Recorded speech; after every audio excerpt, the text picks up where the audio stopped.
各位聽眾你好，歡迎收聽陽光大道。我哋呢個 podcast 係喺美洲時間逢星期一朝早推出。我哋嘅節目有3個環節，分別係健康生活、社會透視同空中花園。而家我哋有健康生活。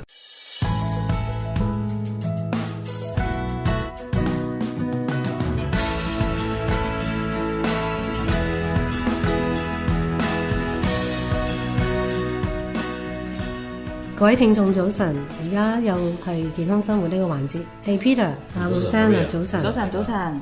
上次我哋講到牙膏嘅用處啊，嘅用途，其實真係需唔需要用牙膏刷牙呢？講到底咧 ，Maria， 如果你真係需要冇牙刷咧，都刷得掂。牙膏咧就係令到你口腔清啲咁多啫嘛，係咪？口腔清啲咁多，所以咧，如果你最緊要係，如果有個方法摩擦到呢啲黏性啊、啲食物啲嘢喺離開咗你個牙面上邊咧。咁啊掂咗啦嘛，所以咧，你如果係正式用水用牙刷一刷咧都得嘅。咁我細路仔細個大嗰時咧，用牙刷牙膏唔得噶嘛，有啲 fluoride 喺裏邊會咬啊，即係吞咗啲牙 fluoride 唔係幾好。所以我細個我啲細路仔細個嗰時我刷咧全部係唔用牙膏刷牙。係咩？係啊。咁你意思即係話 fluoride 唔好啊？唔係，如果你 fluoride 太多咧，又可能吞咗落去個肚裏邊咧，啲細路仔會嘔翻出嚟。哦，所以唔可以太多 fluoride。係咪有啲牙膏係冇 fluoride 呢個成分嘅？有啲牙膏冇 fluoride 嘅，有啲 baby toothpaste 咯，係有啲 BB 嘅，同埋有啲人咧唔中意 fluoride 噶嘛。有乜幾種？有啲 natural 嘅 full natural 嘅。咁其實而家講到 fluoride 呢個問題都有啲矛盾啊！有啲人話你一定要用 fluoride 可以保護你啲牙齒，而家你又話 fluoride 又有啲細蚊仔唔中意，咁其實實質上需唔需要咧？又講到 fluoride 咧，就好多 controversy 噶啦，一定會。係咯。不過而家普遍嚟講咧，我都用好多 fluoride，因為 fluoride 嚟講所謂氟啦，係咪？對你個牙齒咧係仲係好有幫助咯。咁佢啲 fluoride 有咩幫助咧？第一樣嘢係可以 slow down 嗰啲細菌嘅滋生係啦，同埋咧佢會幫助到你牙嗰個琺瑯質咧，會加多一層嘢上去，即係防止蛀牙係啦。咁啊幾樣嘢 protection 嘛所謂，咁所以有幾樣嘢對佢保護牙齒咧好有幫助咯。太多嚟講就唔係幾好咯。咁所以咧一定要有 under control。咁你通常買嗰啲牙膏嗰啲全部係有0.02%，即係有份量咯，唔係話唔冇，而係都有少少需要嘅。1100 parts per million，OK， 咁即係1100 ppm 咯。咁如果我哋 office 俾你嗰啲咧，可以寫張藥單俾你嗰啲咧就5000嘅，嗰啲咧就譬如好多病人有啲問題咧，我哋會俾強啲咁嘅 fluoride。咁嗰啲咧就一定要係俾醫生寫字先得噶啦。嗱，你講到呢個 fluoride 啦，我記得如果你去6個月去檢查嘅時候咧，醫生咧通常都俾嗰啲細蚊仔咧有個叫 fluoride treatment 嘅喎。係啊，而家新嘅咧就唔係用嗰啲 foam 嘅啦，舊時咧就 foam 嚟嘅。哦，朗口而家全部嗰啲叫 varnish， 咁有啲黏性多啲，咁咧就搽上去，搽咗之後咧，通常嚟講我哋發覺咧搽咗上去咧，起碼有60日嘅時候有幫助。咁咧而家我哋好多時咧啲老人家，如果你口腔係乾嘅咧，我哋會加 fluoride 上去。咁每3個月翻嚟洗牙咧，我哋會加 fluoride 俾佢哋，因為佢哋好時咧會有蛀牙，口腔乾咧就好易會蛀牙咯。哦，係咩？係啊，所以咧就加啲 fluoride 咧就可以幫佢強健啲牙齒。咁而家講完 fluoride 啦，咁我上次咧有個問題唔記得問你，嗰隻牙刷咧我哋用咧幾時先換嘅？需要換咧？即係 depends 你幾時，即係你刷得大唔大力咯。如果你刷得好大力啊，咁你每個月就換一次噶啦。你普通刷咧，通常你3個月一次啦。咁你最緊要睇你隻牙刷，如果牙刷開始化啦，開始開花咁樣咧，就唔好等啦，你快快刷。咁你牙刷咧就可以到刷牙，就唔可以刷牙啦。之後Peter 仲有呢啲牙刷咧，上邊話有 indicator 話幾時要換牙刷，咁跟住嗰個準唔準咧？都 OK 嗰個，因為 Oral-B 有一隻噶嘛，咁刷喺藍色嗰種有一個位係咪？咁刷到冇咗之後咧，都 OK 嘅。咁仲有一樣嘢好緊要嘅咧，如果話有飛滋咁啦，生飛滋啦，咁你咧最好係唔好用翻用牙刷刷牙，因為飛滋咧好易會有 infection 噶嘛，發炎嘛，所以咧你牙刷裏邊有細菌噶嘛，OK，咁乾咗之後咧就冇問題。如果你濕嘅牙刷咧，你朝頭早刷咗，夜晚黑再刷嗰咧，嗰啲細菌咧就會翻落去你嗰個飛滋嘅位就會痛咯。所以最緊要，如果你係有飛滋嗰日咧，你就換咗個牙刷，早晚換乾，總之用乾牙刷刷，唔好用濕嘅牙刷刷。但係都係用翻同一個牙刷。你可以早晚唔同咯。Peter、Rosanna， 時間又差唔多啦，我哋冇乜時間啦，留翻下次再講啦。OK，拜拜。拜。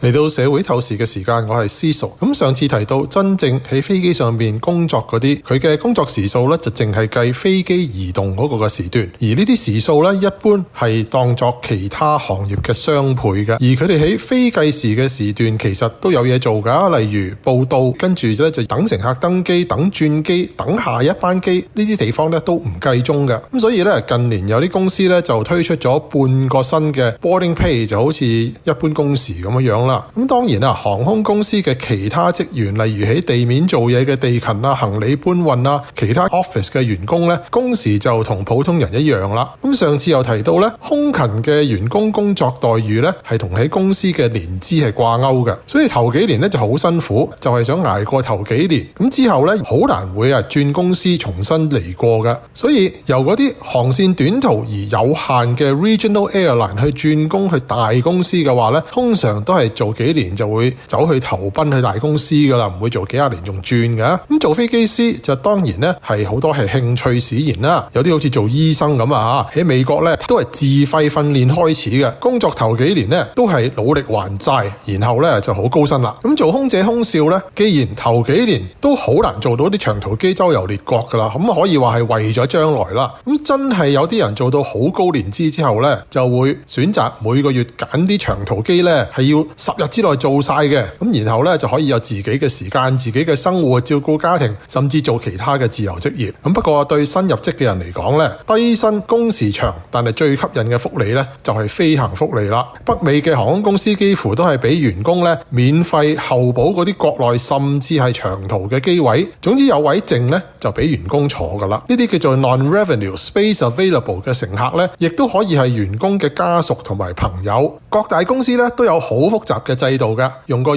員工嘅年資啦，同你親人個關係高低啦，嚟到決定咧候補名單排隊有位剩邊個上先嘅。咁所以就算係啲新員工咧有幾日休假咧，你都可以咧係周圍飛周圍旅遊。不過咧有時條件就唔可以確定啦，真係未必有得飛嘅。咁飛行福利甚至包括航空公司嘅地面員工都有嘅。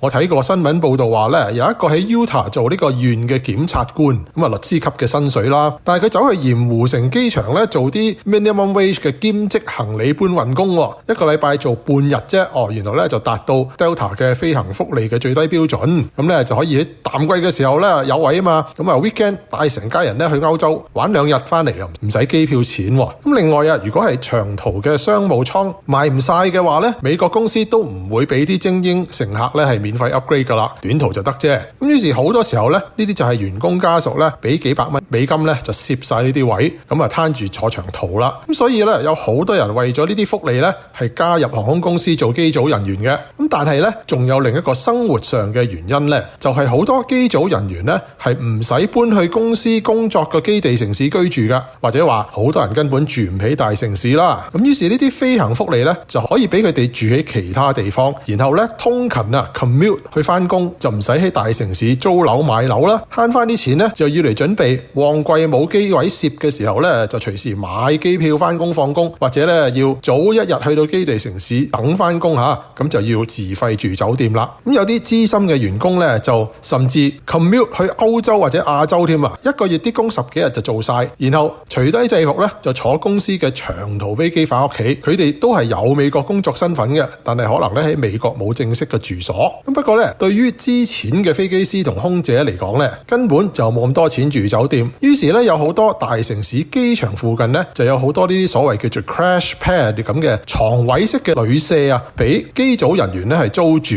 咁所以呢一啲嘅生活方式對於普通一個禮拜翻4日5日嘅全職工作家庭嚟講咧係非常之唔同嘅。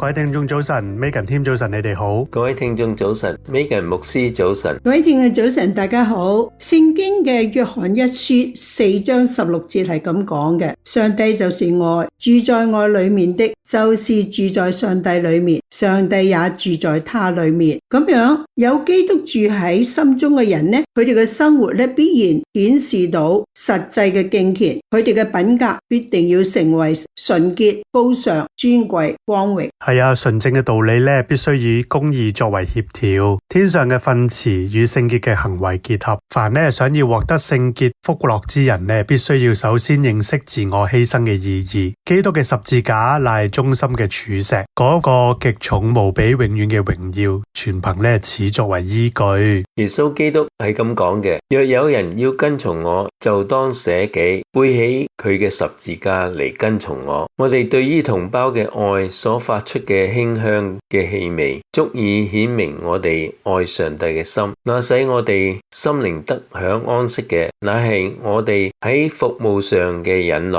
嗰啲增進以色列幸福嘅呢，乃係謙卑、殷勤、忠誠嘅辛勞。凡甘願跟從基督嘅人，上帝必定支持佢哋，堅固佢哋。成聖唔係一時一刻或者一日嘅工作，而係一生嘅工作。呢個亦都唔係出於一時嘅興奮，而係要經常向罪死，經常為基督而活嘅結果。微薄而間斷嘅努力，決咧唔能夠糾正過錯，改變品格。我哋唯有咧借住懇切嘅努力、痛楚嘅鍛煉、激烈嘅爭鬥，先至能夠取勝嘅。我哋今日咧唔知道聽日嘅爭鬥係點樣艱巨，只要咧有撒旦存在，我哋咧就必須要攻克自己嘅身體，制勝嗰啲咧纏繞住我哋嘅罪。只要咧我哋尚有一口氣，就沒有咧休止嘅地方。係冇咩嘅時候，我哋可以咁樣講：我已經完全達到啦。原來成聖乃係終身順從上帝嘅結果。眾使徒同埋先知入邊，從來冇一個話自己係冇罪嘅。嗰啲一生同上帝最親近嘅人呢，同埋嗰啲寧願犧牲性命而唔肯故意犯一件錯行嘅人呢，嗰啲蒙上帝賦予神聖嘅亮光同埋能力嘅人呢，都承認佢哋嘅本性係有罪嘅。係啊，佢哋唔靠肉體，亦都唔靠自己嘅義，完全咧依賴基督嘅義。凡仰望基督嘅人呢，都必先係如此。我哋咧越就近耶穌，越辨識佢聖潔嘅品格，我哋咧就會越睇得出罪惡咧係非常邪惡。我哋咧就越唔想咧抬高自己。我哋嘅心靈必要不斷咁樣渴慕上帝，必要經常懇切痛心咁嚟承認罪過，並喺上帝嘅面前自卑。我哋喺基督徒嘅經驗上前進一步，我哋悔改嘅功夫就必更深一步。我哋必要知道，唯有在基督裏面，我哋才一無所缺。我哋亦都必須學習保羅嘅自卑，作為我哋自己嘅自卑。上帝嘅子民聖潔嘅掙扎、爭鬥嘅歷史，將會記錄咧喺天使所寫下嘅名冊裏邊，讓天使記錄佢哋嘅祈求啦，同埋眼淚。千萬咧唔要從人口當中發出我係無罪嘅、我係聖潔呢啲自誇嘅詞語，使上帝受到羞辱。因為從成聖之人嘅口當中係決唔會咧發出呢一種僭越自持嘅話嘅。各位聽眾，今日嘅時間又到啦，下一次再同大家分享啦，再見。